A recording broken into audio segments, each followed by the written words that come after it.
So I feel like AI really helps us deliver a nice experience for the customer, but you have to be mindful of there's so much tech out there, there's so many cool things, not getting overly excited, really finding the meaning behind what you're implementing within your organization to ensure it's doing the things that are important and moving the needle for your customers and for the organization itself. Welcome to Product Side Stories, the podcast where we reveal the very real and raw lessons learned from product leaders and thinkers all over the world. I'm your host, Nicole Tisch. In this segment, we interview today's trailblazing women in product management. I'm so excited to welcome my guest, Amber Brown, Senior Vice President of Global Product Management and Marketing at Clario. So we get to hear so many interesting advice and experiences from Amber today. Welcome, Amber. Welcome. Thank you for having me, Nicole. I'm excited to be here today. Fantastic. I always love to kind of break the ice with my guests and get to know you a little bit more, sort of from the history perspective of what brought you into product management. Yeah, great question, Nicole. So I always like to say what brought me to product management was actually the customer. I started my career in the finance industry in a private wealth division for a large financial institution. And my job was to work with all the private wealth clients and make sure they were happy. So there was nothing too big, too extraneous that needed to happen to keep customers happy. So you learn a lot about your customers, what's important to them. And we really spent a lot of time working with the product teams to find new ways to better meet customer needs. I became very interested because I was sort of on the other side of the coin, scrambling to try and make things happen. And I really saw the value in leading a proactive approach in an organization focused on how do we collectively make the customer experience better, not just for one customer, but for all. And that started my transition into product management. I love that. And it's always different. Everyone always has a different path that leads them to product management. And I love the customer-centric focus, right? Some folks have more of a technical background or a data background, but really from that heart of the customer to pursue product management as a way to solve their problem. Am I hearing what you're saying? Yes, absolutely. It's a great opportunity. Product management is great both from technical and people, but at the end of the day, the goal of any organization is to serve their customers and those their customers serve in the best way possible. Best way to do that is to really understand what they truly need, how we can make their lives better, how we can make products better to better serve them. And for me, that was always sort of the excitement behind being in product. I got to sit in front of customers and find out what upsets them, what makes them happy, what they look for when they're evaluating products and organizations, and really what's important to them. And I find when you take that element, not only do you make better products, better innovation, you create great connections with your customers. And at the end of the day, we're all in the people business and making sure our customers are best served. And it really adds an additional relationship element that I think is important to develop that long-term business longevity. That's great. Yes. I love how you're saying that voice of the customer is really, what drives you. So whether it's regarding your customer specifically or maybe in general, is there something that's really inspiring you about product management nowadays? Yeah. So obviously you can't go anywhere without hearing about AI. AI is everywhere, right? And there's so many great things. So I think being on the product side and in marketing, we get calls all day long from organizations that have really great AI tech. We create our own AI innovation. There's so much to go around. It's easy to geek out and get really excited about everything out there. But what I really like about it is understanding how AI can really help the customer experience. So how does AI help organizations better serve their customers? How does it create a better overall customer experience? On the marketing side, I've been really geeked out on it in the sense that it now allows us to find a broader base of customers, get more inclusive feedback, help us understand the pain points of customers so you can pinpoint talking to them in a way that's meaningful, which is very important in today's world.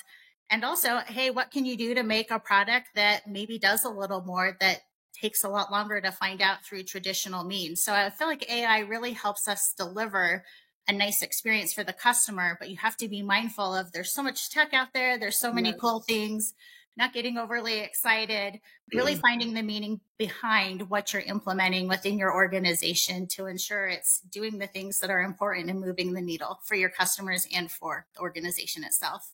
Yes, really intentionally using it, Yes. not just AI for the sake of AI, but Yes, how absolutely. can you implement or take advantage of that technology in a way that is really truly benefiting your customer and the business? That's sometimes it seems so obvious, yet sometimes that is like an oversight. And really the driver is just AI for the purpose of AI, which doesn't always get us to good outcomes. So Absolutely. I love that you're intentional with that. Fantastic. So I know you're relatively new to your position at Clario, new in your position, new with this company. Tell me, what are you learning in this new position there the past few months? Yeah, so Clario is a great organization, great people. I was really excited for the opportunity, especially because of the mission and the clients and patients we ultimately serve.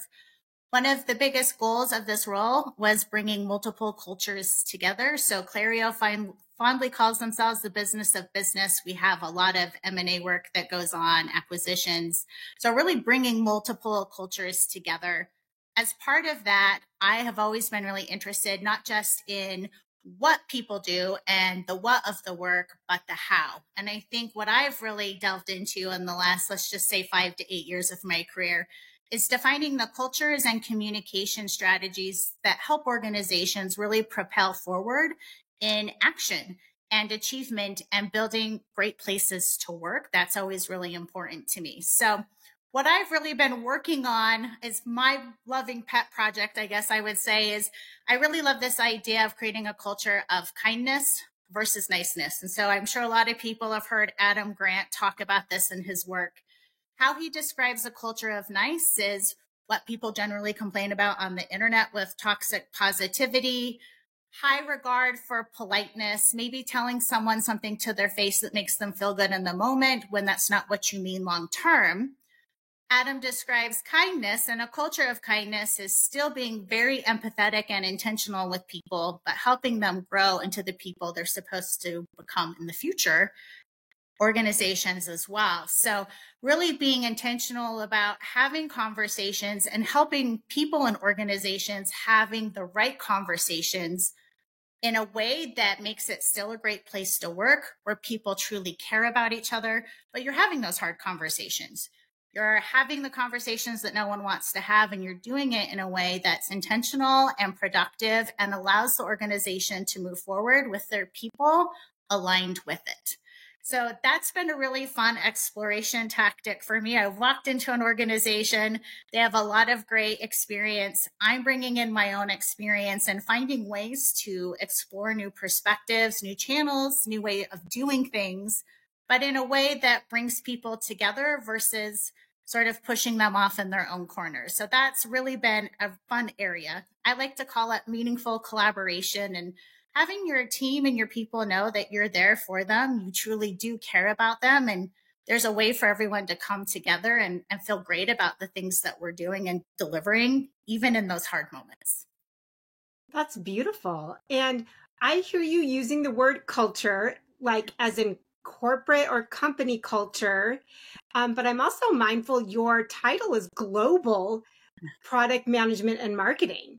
Yes. So for you, is that culture, like cultures of the world cultures? Are there cultural customers and places within the business of Clario that you're also needing to be mindful of in that way in your position? Yes. So we are a global organization. My team is all over the globe. Wow. So, there's a different style of working, there's a different style of communication, and really taking the time to understand what that is for everyone on the team. I think you have the cultural elements, you have people elements. Different people like to be communicated to differently, they like to work differently. And so I think when you take the time to really understand what motivates people, how people work, how they prefer to be communicated to, and finding ways to bring that together is really important. The other element to that I think a lot of people don't think about is being really clear on how you connect with people. So we all have our special gifts. I had a leader at one point that everyone loved. They all thought they were his best friend. And it's because his incredible gift was sitting in a room and making people feel like they were the only one there. They were so heard. They were so valued. Mine is humor. I tend to joke around a lot. Wow. Most people hear my laugh before they see me or hear me. I love it. So I tend to use humor as a way to connect with people. And I think when you find your way of connecting with people, it translates everywhere you go. So if you couple that with intentionality, you find a way to bring people together and make it a fun place to work. Great. I love that. And on the flip side, I imagine with such a global company and your position working with stakeholders from all over the world, what do you find most challenging in the world of product management today? Yeah. Look, it's stakeholders. And I always say, hey, if you're in product or product management, you're sort of the CEO of the product line. You're bringing people together. And so there's definitely the skill element and the technical element. You really have to have the foundational skills to be a great product manager. In my mind, that sort of credibility is table stakes when you're walking into a role at my level. Once you come in with that, it's how are you going to work with people to drive change? And so when I said earlier, we're in the people business, you are truly in the people business. When you're in product management, you have to really love people. And I think you have to have an innate curiosity about people and how they work. I love to read books about human nature, consumer buying psychology, because humans are just interesting. People are interesting, and everyone has great, unique stories that make them interesting. So I do think outside of the skill set, you really have to want to be around people and know that you're in the people business. It's not a role where you can shoot an email and say, hey, I emailed them 5 times and they never got back to me, or pick up the phone. You really have to find ways not only to connect, but orchestrate everyone and help everyone align to the broader vision. So you have stakeholders in ops, you have stakeholders in R&D, stakeholders on the business side. So R&D always builds really great things, but we have to make sure it's what the business needs and our customer wants. So really helping everyone understand the vision. And so I always say those are the core 2 elements of successful product management is you have to have a vision that you can articulate, that everyone can understand and align behind. And then you have to present it and connect people in a way that makes them want to work with you. It makes them want to support the organization and move the ball forward. So true. And even as you're saying, loving to work with people, being such a people person, we know people can be challenging. So, right, you need to love working with people through the challenging times as well. And the product manager is such a ringleader in all of that, it sounds like. Yeah. And, I always tell my teams, you're also the role model. So Yeah, I think product managers, it's very important to set the stage and culture. You can set the culture for your product line, for your team, and for your business as a starting point at any point in your career. But you role model the culture you want everyone around you to emulate. And I know sometimes people say, oh, yeah, sure. But I've been in places where ops stakeholders in prior lives behave differently on one team versus another. And it's because of the leader, the product leader, how they conducted themselves, how they engaged with their team, and the culture they created. And I think that's really important because we should all be doing our best, regardless of where we're at in our careers, to role model great behavior. And I always tell people, if you want a place that's great to work, it starts with you. I love that. So you have to be the person to start. And I think sometimes, I've come from a long history of Fortune 500. It feels like, oh, it's such a large organization. What do I really have to offer? Or how can I really change a large organization? And I always say when you work really hard to be a great role model and deliver a culture that people want to be a part of, that exponentially sends waves throughout the broader organization who you touch touches others.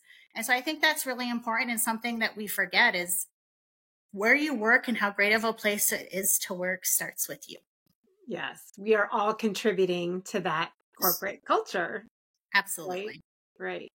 So now I want to move a little bit to the topic of women in product management. That really is our heart behind this particular series, is attracting more women into the practice of product management. And from your position and your history and experience at different levels in product management, what advice would you have for women considering a move into product management?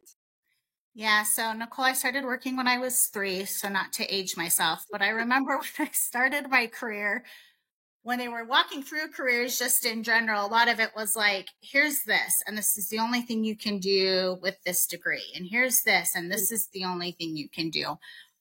When I moved into product management, I think a lot of the mindsets were around very traditional product management roles. And there's a lot of great work in that element. I would say as the world has continued and evolved to change in the 5 years plus I've been working, shall we say, there's so many different career paths. And so I always tell women, really be open to potential opportunities that may come your way that may not sound or look like product management. So the example for me is I started in very traditional product management backgrounds, did traditional product marketing. And then I had an opportunity where my organization came to me and said, so this brand has been flat for 10 years. Let's see what you can do with it. And I started moving into business turnaround, and I became very great at business turnaround, business transformations. It was a really great skill set that I developed along the way. But I think what I discovered in that process was what made me unique versus someone else that does turnaround or transformation is that I know how to do product and marketing.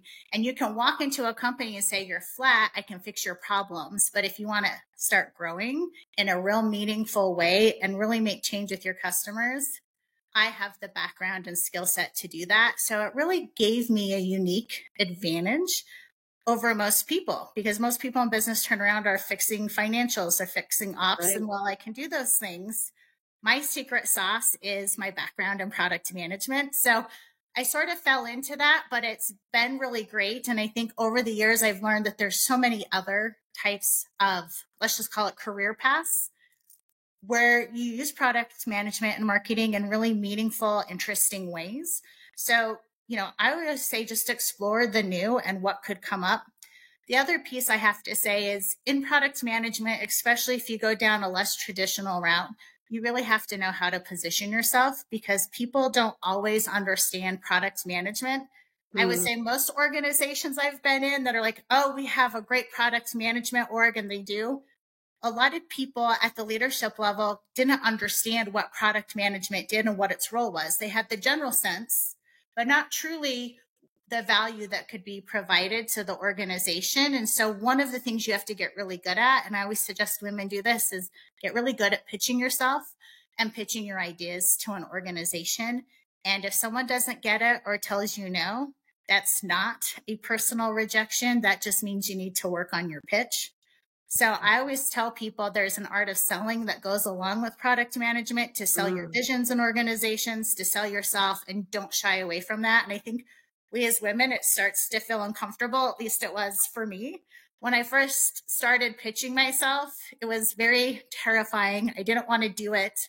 No felt like a very big rejection. And it took me a while to get over it. And I think looking back, I wish I would have, in those instances, just said, I just need to fix my pitch, because at the end of the day, that's all it really took. That's such good advice. And I know personally, I can maybe able to sell other things, but selling myself or my own ideas, that can be a little intimidating, or it's, hard to have that confidence sometimes, even though we might have the great idea and the right approach. That can take a lot of courage, and certainly encouragement from a senior vice president like you probably goes a long way. I'm sure. And I always tell women there's so many women's groups out there that support. Find a network that you Yes. value, and it doesn't have to be the whole network of women. Take the time to find one or two. And this is an area I think a lot of women need to practice. I have 3 group of women and we practice our pitches together. I still do that today. I get feedback. And, I have that one person in the group that gives me the really hard feedback. So I know she's going to be my hardest critiquer. And so you get some of that pain out of the way and you get that practice in that safe space. And I think that's really helpful because then when you're in the larger conversation and you're out there pitching yourself, it doesn't feel as scary, but you really have to put in the work to practice and kind of remove all of those uncomfortable elements because pitching yourself is hard.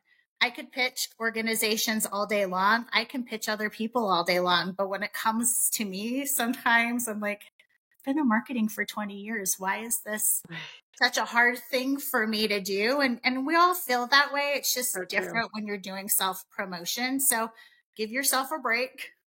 Know that it's a pitch and find a safe place of women to give you that feedback. Great advice. The safe place. I think that's very true for practically any reasons, but definitely for that place to practice the pitch, which is so instrumental. So, Amber, is there anything else you would like to share with our audience today? Yeah, so I think I've talked a lot about my passion, not only for the what, but the how. So I think I was thinking about what I would send an audience off with. And I think one of the most impactful is a leadership lesson I learned, I'd say 7 to 8 years ago. It's by a gentleman by the name of Henry Cloud. He wrote a book called Integrity. Yes. And his big element was, as a leader, you have to truly care for your people. And he spent a lot of time talking about how we inherently in our brains understand what caring for our people means as leaders, but actually feeling it is something different. So he sort of translates this leadership concept to, we as leaders leave a wake, similar to the wake a boat leaves. So waves in the water as the boat goes. And how smooth or how torrential our wake is our ability to care for tasks and people and help them work together. And so he talks a lot about this wake and how when we start our careers, it's a very rough wake. Sometimes it swallows people up. And our goal as leaders is to continue to sort of streamline that wake and make it smoother. But he said the one thing about the wake is you leave a wake and there's no excuse, there's no lie, there's no justification. So a lot of times I think in our careers, we think about something and we may say, oh, maybe I didn't have the skill set, I didn't have the tools. And it's important to forgive ourselves for that, but also be very aware that we still left that wake for others. And that translates to others upon others upon others, sort of leaving this very long terrain of a wake along with people. And so he said, your goal with the wake is to understand that it's not just the person riding in the wake, but every person that person touches. And that can either feel haunting or energizing. And I think for me at first, it felt haunting when you think about, geez, I've been in, this industry 20 plus years. What sort of wake have I left in certain scenarios? Maybe some not as good as others. And then now today, really being intentional about what sort of legacy do I want to leave? Do the people I work with want to work with me again?